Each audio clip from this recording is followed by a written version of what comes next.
Speaker साहब, जिला बन्नू जो है वो ऑपरेशन की जिद में है और यहाँ पे हम एजेंडे को रो रहे हैं कि हम बिजनेस ले लें, एजेंडा ले लें, बिल पास कर दे। बिल कितने बिल हमने पास किए हुए हैं, उसके ऊपर कहाँ तक अमल दरामद हो चुका है।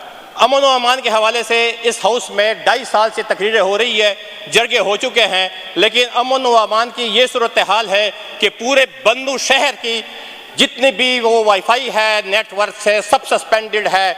हम अपने अजीज़ों की लाशों के लिए रिक्वेस्ट करते हैं कि खुदारा हमें रोड की एक्सेस दी जाए ताकि हम अपनी लाशें जो हैं उसको अपने कब्रिस्तान तक पहुंचा सकें। आज तीसरा दिन है। हुकूमत से मैं पूछ रहा हूं कि या आप लोगों की हुकूमत है या वर्दी की हुकूमत है। मेरे बन्नू जिले में तो वर्दी की हुकूमत है, वहां पे तो आप लोगों की कोई हुकूमत नहीं है। मैं उसका इलेक्टेड एमपीए हूं, मेरे से किसी ने राब्ता भी नहीं किया है, आपके डीसी ने भी नहीं किया, आपके कमिश्नर ने भी नहीं किया, आपके डीजी अजीज ने भी नहीं किया, किसी ने एक मुंतखब नुमाइंदे से राब्ता तक नहीं किया है कि मेरे बन्नू के हालात कहां तक पहुंच चुके हैं और वहां पे क्या हो रहा है। मेरा दिल खून के आंसू रो रहा है। अभी हम क्या कर लें? हम ये रद्दी के कागज के ऊपर दस्तखत कर लें, यहां से हम ये रद्दी के कागज के टुकड़े पास करवाते जाएं और वो उनको अपने बूटों के तले के नीचे रोनते जाए। ये हमारी हालत है, ये हमारे वालों का तकद्दुस है। जनाब स्पीकर साहब, बड़े अदब के साथ, हमारा दिल जो है वो खून के आंसू रो रहा है।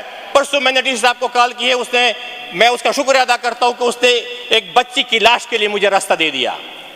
ये हमारी हालत है और यहाँ पे हम एजेंडे को रो रहे हैं कि मेरा एजेंडा है, मेरा सवाल है, मेरा बिजनेस है। मैं तो इस तरह के एजेंडे और बिजनेस के ऊपर जो है अल्लाह माफ़ी करे गलत अल्फाज नहीं करूँगा, गैर पार्लिमानी अल्फाज जो इस्तेमाल नहीं करूँगा। मुझे इसकी कोई ज़रूरत नहीं है। मेरे लोग जो है वो परेशानी में। अभी व्हाट्सएप के ऊपर जो है वो खबरें चल रही हैं कि 600 बंदों का राशन का हमने बंदोबस्त कर दिया है। ये जो ऑपरेशन हो रहा है, हम ये नहीं कहते हैं कि आप लोग जो है ये ना करें, वो आप लोगों ने जिसके खिलाफ एक्शन लेना, ये बहुत बड़ी कहानी बन जाएगी। मैं शुरू से करूंगा कि आपने कितने ऑपरेशन कर लिए हैं और उनका ऑपरेशन का नतीजा क्या निकला है और इसकी सजा फिर क्या होनी चाहिए। आपने तो 2010 में भी ऑपरेशन किया है, आपने तो 2015 में भी ऑपरेशन किया है, आपने इंटेलिजेंस बेस्ड ऑपरेशन जो है वो हजारों की तादाद में किए हुए हैं, लेकिन नतीजा क्या है? सिफर, नील है।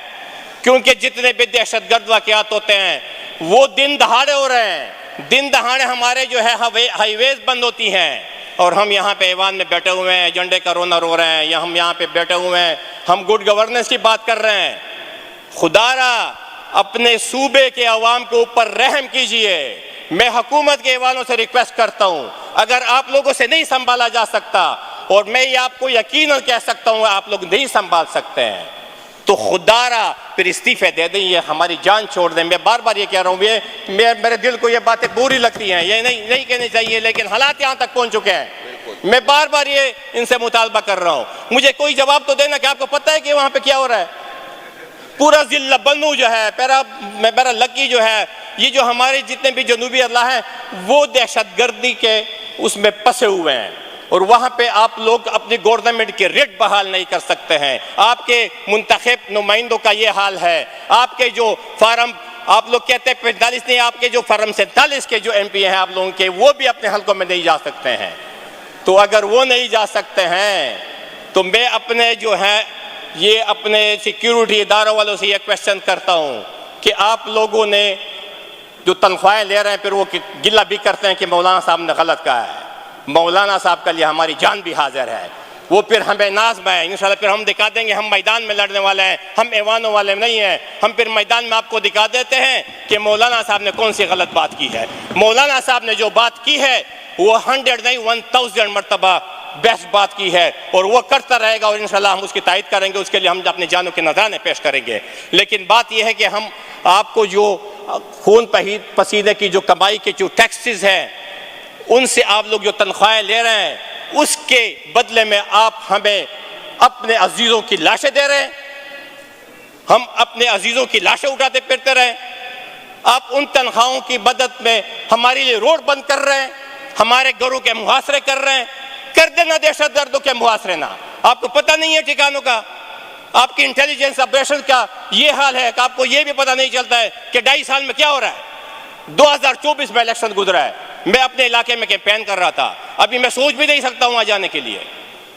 किधर गई आपकी इंटेलिजेंस एजेंसियां, किधर गई आपकी वो जो है वो पूरे दुनिया में मशहूर एजेंसियां, और किधर गए वो आपके ऑपरेशन? आपने कितने दहशतगर्दों को मारा है? 2010 में जब ऑपरेशन हुआ मेरे इलाके में तो टीवी पे पट्टी चलती थी कि फलाना कमांडर मारा गया, और वो टेलीफोन पे हमें धमकियां दे रहा था। पट्टी में जो टीवी के ऊपर पट्टियां चलती है, जो यहाँ पे आपको एसी के कमरों में ब्रीफिंग्स मिलती हैं, उसमें तो सारे जितने भी कमांडर हैं वो मारे जाते हैं। वो उनकी तादाद जो है वो हम गिन भी नहीं सकते हैं, वो तो सैकड़ों नहीं हजारों में होते हैं, लेकिन असल में एक जो है वो परिंदा भी नहीं मारा जाता।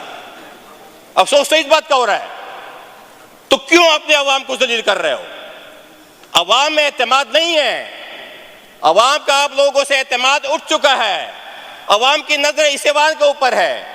जनाब स्पीकर साहब, हुकूमत से भी एतमाद उठ चुका है, अवाम की नजर जनाब स्पीकर साहब आपकी चेयर की तरफ है। आपकी चेयर की तरफ से डायरेक्शन जाएगी तो इंशाल्लाह सारे लोग, सारे अवाम जो है वो लब्बैक कहेंगे।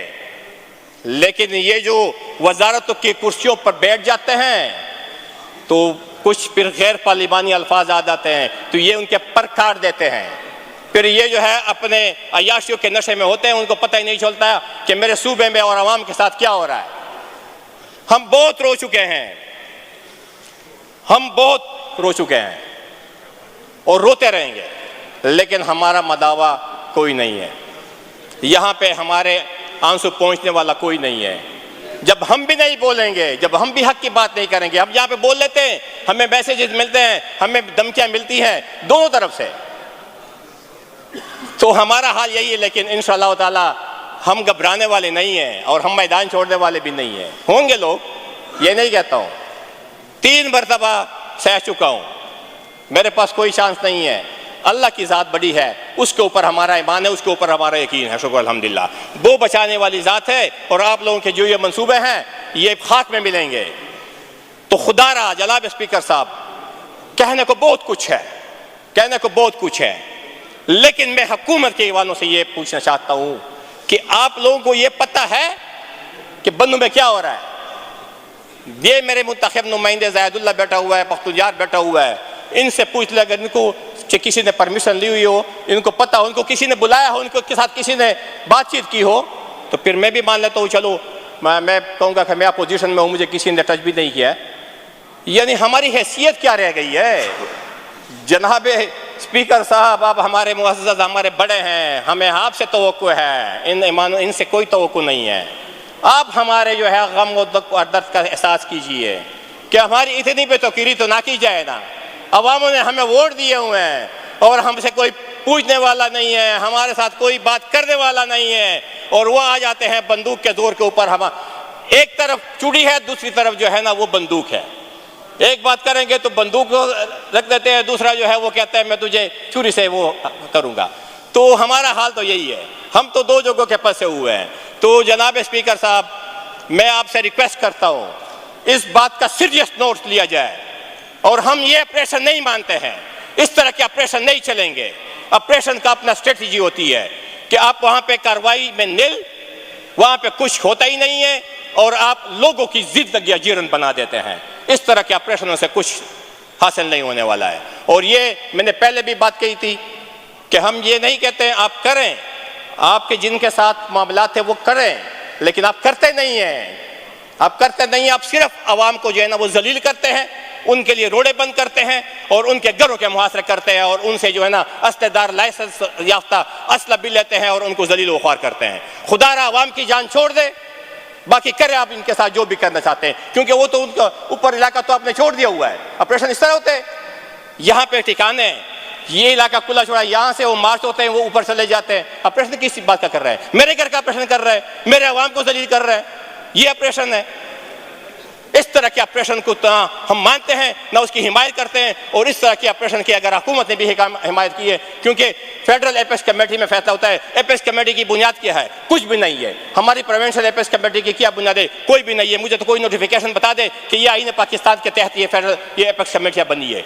वैसे ही एपेक्स कमेटी हम कहते रहते हैं कि कमेटी वहाँ पे फैसले हो चुके हैं। अगर आप लोगों की हुकूमत ने कोई फैसले किए हैं, इस तरह के कोई फैसले किए हैं, बंद कमरों में किए हुए हैं और उनके जोर और उनके जो है जबर की वजह से आप लोगों ने किए हुए हैं, तो अवाम के सामने वो फैसले ले आए, हमें जलील व ख्वार ना करें। क्योंकि मैं तो फिर भी बोलूँगा, मैं सड़क के ऊपर भी बोलूँगा, ऐवान में भी बोलूँगा, इनकी जान नहीं छोड़ूंगा। लेकिन अगर हुकूमत भी मिली हुई है तो वो हमें बता दे यहाँ पे कि बिल्कुल ये जो हो रहा है बन्नू में, ये हमारी माँ के ऊपर हो रहा है, या ये ऑन कर ले।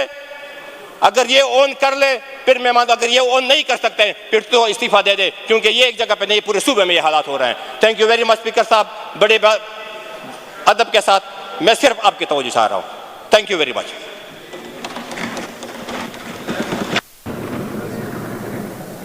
कल भी अदनान खान, कल भी इस मौजू पे मेरा ख्याल है काफ़ी डिस्कशन हुई है पख्तून यार खान ने और